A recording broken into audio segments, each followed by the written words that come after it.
So John, we're here today to talk about article number 3 of the Taking Your Golf Back series. Yep. This article is giving away keys to your golf course inventory. I think that article really focuses on the basics of understanding how valuable your inventory is and control of your inventory, optimizing your price, collecting your customer data, and building that direct relationship. And 5 years ago when we wrote this article series, we weren't doing that at Brown Golf, my former company. We were relying on third parties to help us fill our tee sheets, and we were losing some competitive advantages by allowing somebody else to dictate terms around our inventory. I feel like when I'm talking to golf course operators, a lot of them are always concerned about the golfer, about their marketing strategy, about how do they get the golfer's attention. What they seem less concerned about is their inventory, the supply, the bloodline of their business, the supply they have to sell to their golfers. Talking about Golf Now, obviously, golf courses barter inventory with Golf Now. They're giving tee times in exchange for distribution on golfnow.com. It's a serious issue in our market, yet golf course operators still seem to be concerned more about the eyeballs and less about what they're giving up to maybe get their inventory in front of those eyeballs. And to be in that relationship, what do you have to give up? You have to give up two main core principles that we believe in, which is one, you have to own all your customer data, all of it, right? And two, you have to give away your lowest price in a marketplace. So you're basically competing against yourself, right? And if you look at a particular marketplace and you've got 10 golf courses with tee times listed on Golf Now and hot deals, you're basically creating another golf course competitor with all that barter inventory. And really it comes down to those fundamentals. How important is it to build the direct relationship, own the customer data, and control your lowest price? And really, you as the owner-operator have all the power because the customer's in front of you and you control the inventory. So don't give that power away. Obviously, the barter inventory is posted at a lower price. We know that golf course consumers are smart and they're going to find the lowest price available in a marketplace. Talk a little bit about what happens when the golf course owns that lowest price and the channel that they own, and they become the sole marketer to that customer. Yeah, I think giving great value to your customers on your website can build that direct relationship with the customer. Why do customers purchase so many tee times from Golf Now? Because they control your lowest price, right? What happens when you turn off that channel?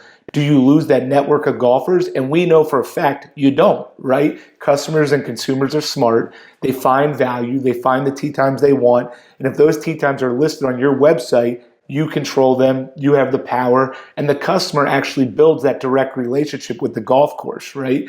When you build that direct relationship with the golf course, as a customer, you're going to be able to see value-oriented periods if the golf course can effectively market to you. And that's what we focused on, is continuing to bring that customer back. I mean, we know that a customer that plays your golf course one time a year, you got to get that customer to 3 times a year, 4 times a year, 5 times a year.